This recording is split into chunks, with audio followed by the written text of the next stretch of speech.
Hello and welcome to a Spectator TV edition of the Americano podcast. My name is Freddy Gray. I'm the deputy editor of The Spectator, and we are going to be talking about the big news of the day, which is that Donald Trump has been found guilty on all 34 counts of falsifying business records. This is a historic moment, no doubt. A president of the United States found guilty in court in Manhattan. I'm joined by our columnist Lionel Shriver, who has written extensively about this. Lionel, you wrote a piece a few weeks ago saying, I think the headline was, "Can Donald Trump get a fair trial?" I think we have the answer now, do we not? I'm afraid, yes, we do. And the answer is no. Now, I always have to establish this because I have never been a Trump supporter. I voted for Joe Biden in the last election. I have never voted for Trump. I am hugely critical of him, although I am not one of those commentators who goes on at great length in a crazed, high voice about what a terrible threat he is to American democracy, etc.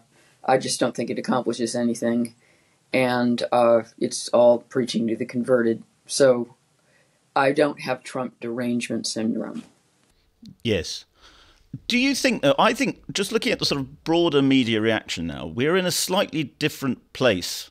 The Western world, the English-speaking world, which is interested in America for obvious reasons, is in a slightly different place than we were 8 years ago, or perhaps even 4 years ago, with regards to Trump. Because, yes, you still have the anti-Trump voices who were jubilant last night, quite shrill about it. But I think there is a broader sense among people of all political persuasions that this trial was not right, and that Trump is the victim of a kind of banana republic justice. I think there's no question that he is the only human being in the United States that this particular case would have been brought against. It is so tenuous and so legally attenuated that no one would bother to bring this against an ordinary citizen who was not running for president and that half the country didn't detest. It is overtly political, and it's been observed multiple times everywhere that of the cases against Trump, this is the weakest. And I think that historically and also politically, it's regrettable that this is the only case that has ended up definitely, coming to a conclusion before the election. Mm. Well, Alvin Bragg, the prosecutor, who, as everybody knows, was sort of elected on a pledge to get Trump, he has succeeded to a certain extent now. And he said yesterday in his statement, he talked about how, it was a jury of everyday Americans. And he kept saying this word, everyday Democrats. Everyday Democrats, yeah. Well, because I wonder, a sort of counterfactual I heard someone make last night was, what if a prosecutor in Alabama decided to go after Hunter Biden and Joe Biden and got elected on the pledge to do that, then a court in Alabama found Biden guilty? I mean, the media reaction then would be really hostile to that verdict, would it not? Oh, that was my immediate reaction to the verdict. That, I was actually last night with 4 other American, and one Brit, honorary Democrat, and of course they were incredibly happy. Now, I want to clarify, I am sympathetic emotionally. I completely understand that for Democrats right now, that this feels like a win.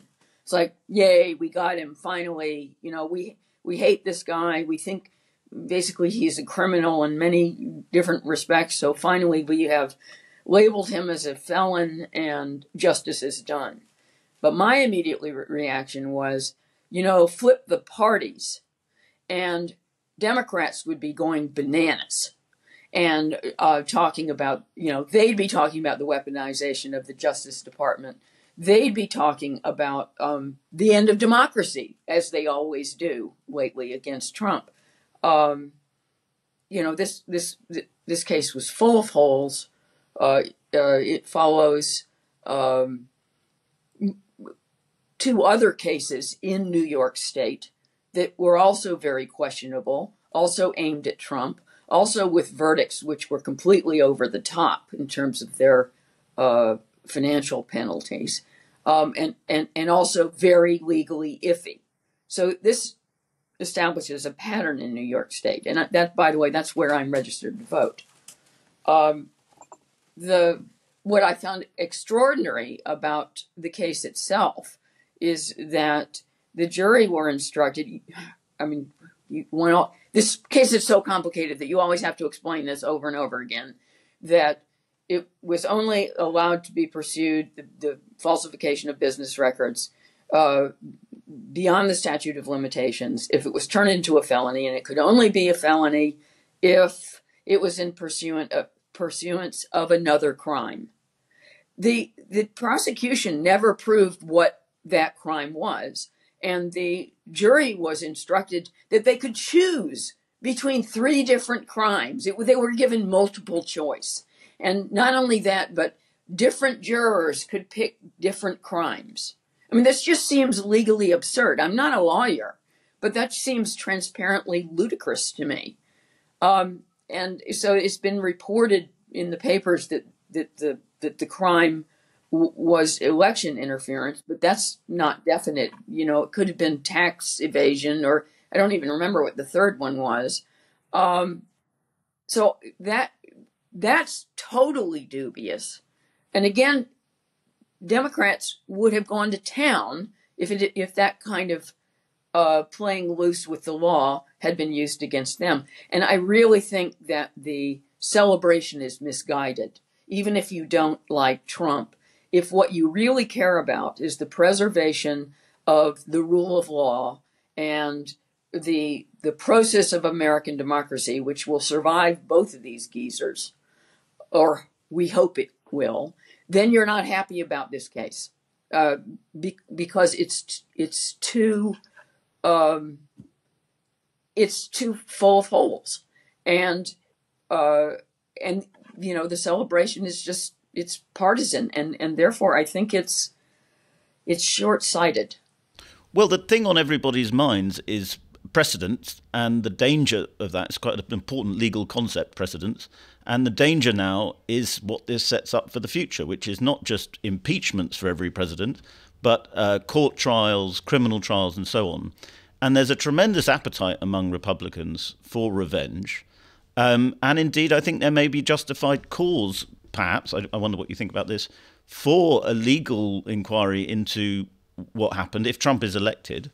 You may well see, the Judge Dwan Merchant put on trial because, under civil rights law, I think you could make a case for that, could you not?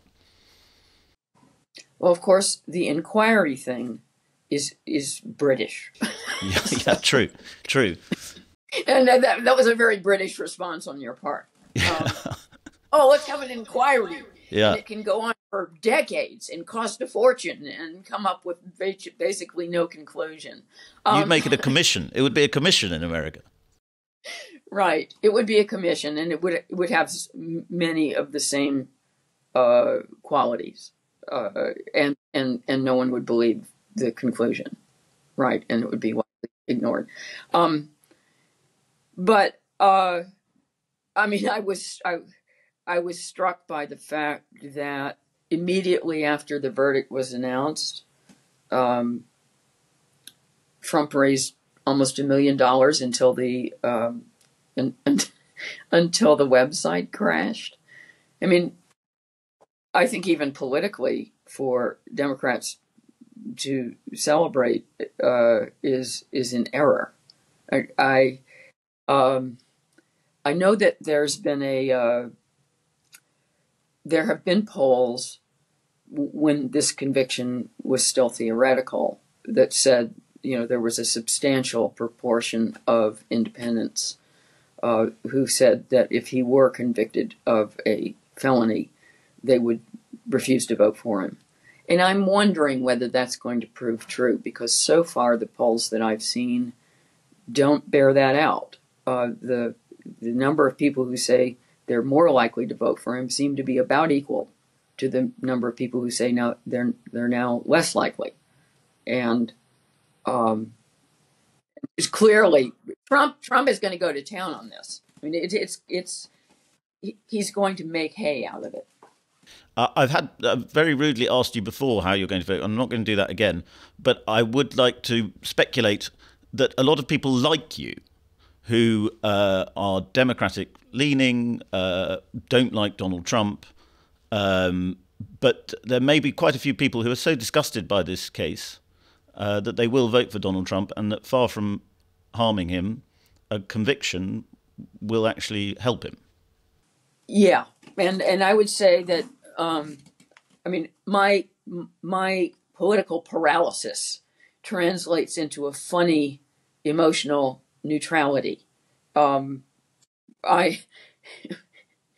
Because I don't want to vote for either one of them. I would say that even I am influenced just that tiny increment toward Trump rather than away from him, just because I don't want to see this kind of corruption of the political process.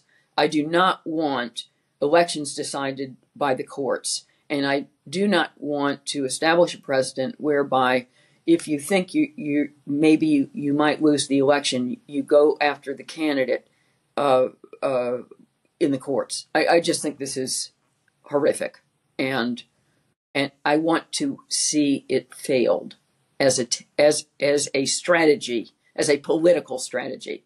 I think it's very dangerous. So yes, even I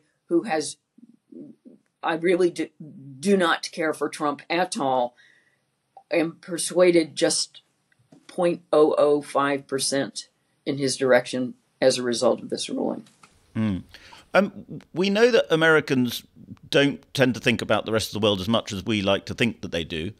But do you think, I mean, in some of the commentary I'm seeing, that I hear quite a lot of Americans saying, we are a laughing stock in the world now.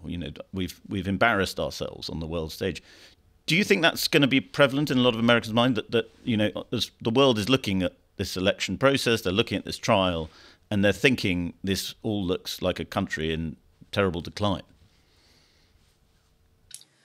Well, that depends on whether you're a Democrat or a Republican, as you look at it. Of course, Democrats right now, in majority, think that this makes the United States look great. No one is above the law, even the former president, and that justice has been done. And this is a fervently held view, and you can see how they get there. But even the international perspective probably depends on whether you're a Trump supporter or a Biden supporter. I've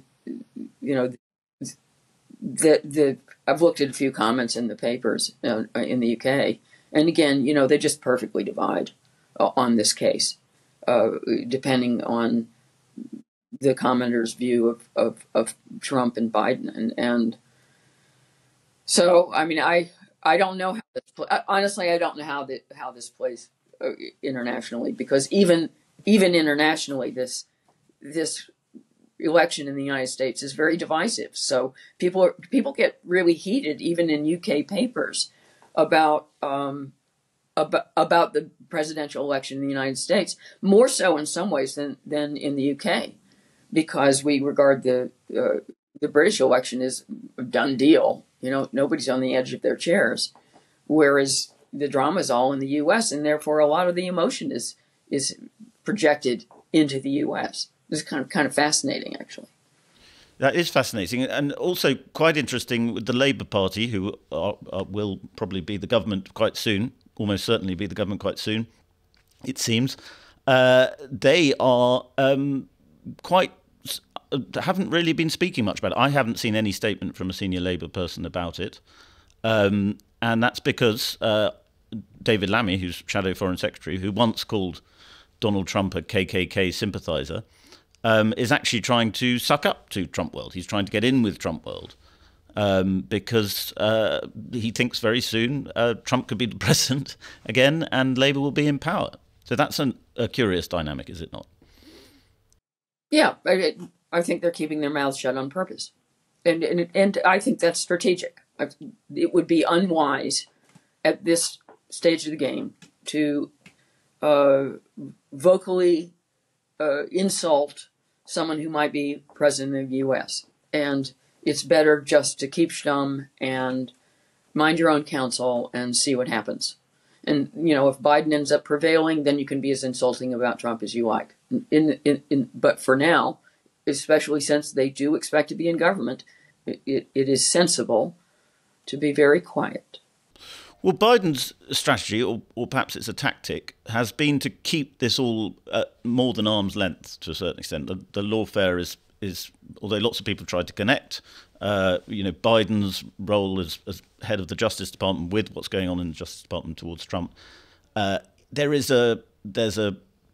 He hasn't really spoken about it a lot. I think he's done one tweet talking about how the real thing is the election. The real verdict should be the election, which is exactly Trump's line, curiously. I mean, I can see that it's strategic of Biden to seem to be above it all. There's a certain amount of evidence that these cases have been quietly coordinated by the Biden Justice Department. There have been meetings that have been documented that suggest it's not just these independent state prosecutors who just miraculously all end up bringing cases in an election year. I'm sorry, that just doesn't look credible. So it makes extra sense that Biden at least keeps up the appearance of not being involved in these cases at all. And do you think the time, because a lot of people think the timing of the sentencing is suspicious. It's penciled in for July the 11th, which is 4 days. 4 days before the Republican convention. Republican convention, yes. So the conspiracy theory there would be, there might be some sort of attempt to not nominate him from the Republican Party, but that's just never going to happen. I don't think that's possible. That Trump has the delegates to get the nomination, and those delegates are not allowed to vote for anyone else. They are dedicated to Trump, and they can't change their minds. Period. And so, if there were any attempt to replace him on the ticket, it would have to be after the convention, which would be an utter Horlicks. And let's face it, it's just not going to happen. So it's just the sentencing timing. It means that it's yet another attempt to embarrass him in advance of a point at which he's going to be getting a lot of press. But it's funny, isn't it? Because, I mean, also the whole, bringing Stormy Daniels into court, that looked very much like another attempt to embarrass Trump. But he is unembarrassable. He's probably the most unembarrassable person in the world. So it's a very odd strategy to try and always embarrass him. I don't know how much the Stormy Daniels testimony affected the jurors. I thought it was much more a matter of trying to make Trump look seedy in the eyes of the public, because of course that was heavily covered by the press, and also the amount of detail was absurd. And this is a business records case, so there was really no purpose served to her of her testimony at all, as far as I could tell. But all that is already sort of baked in with Trump. I mean, there's not anybody who doesn't know. Very few people will not know the Stormy Daniels story. It's hard to see if this is an attempt to foil Trump's bid for the presidency. It's hard to see much sense to it. Well, I mean, it plays great with Democrats. But I'm not sure that it really plays great with the population that they need to persuade in order to elect Biden. I don't think that this is going to work with independents. And of course, I could be wrong. I mean, maybe they're right.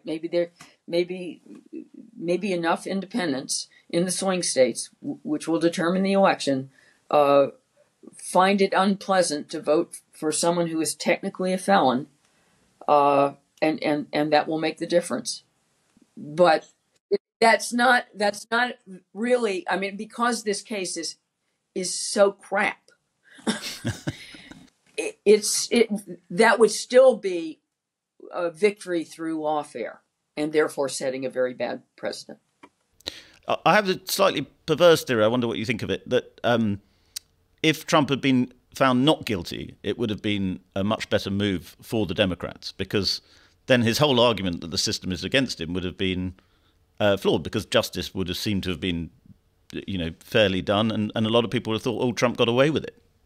I was thinking about this before the verdict came in, and I couldn't think of a single verdict that didn't help Trump. Right? I couldn't. If he were exonerated, then he's exonerated. He was dragged through the mud and had to sit there for weeks on end and not able in the main to campaign. And then it turns out that he's perfectly innocent. Great.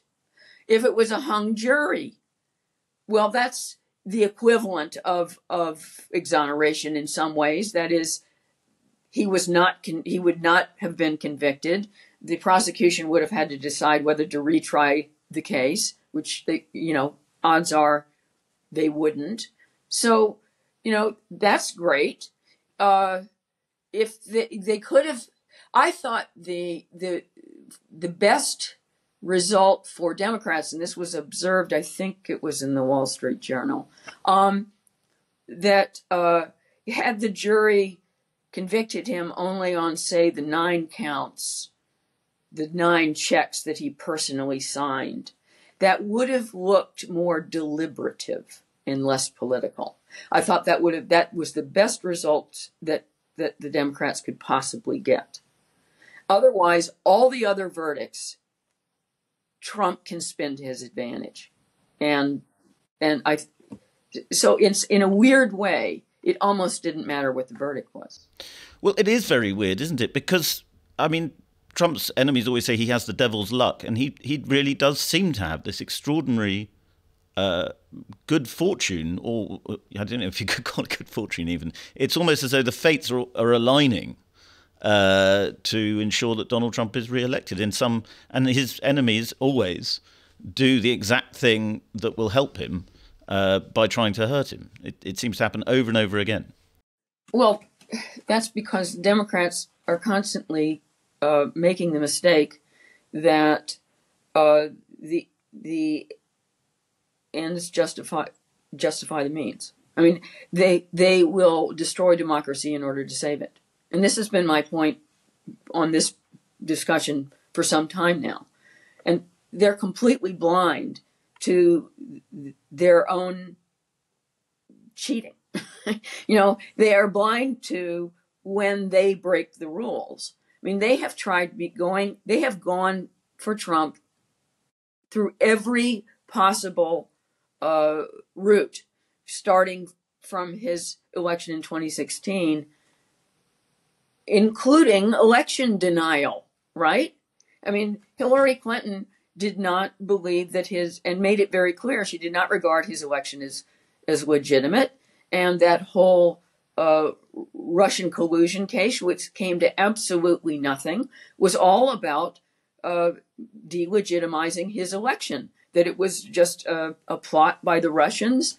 And without the Russians, of course, Hillary would have swanned into the White House. And so they've been using this election denier thing for years, but they don't recognize it when they do it themselves. Stacey Abrams, who ran for governor of Georgia, still won't admit that she lost the election. She still thinks she's governor of Georgia. But for some reason, when the Democrats do the same thing they hate in Trump, they can't see it. It's a weird blindness.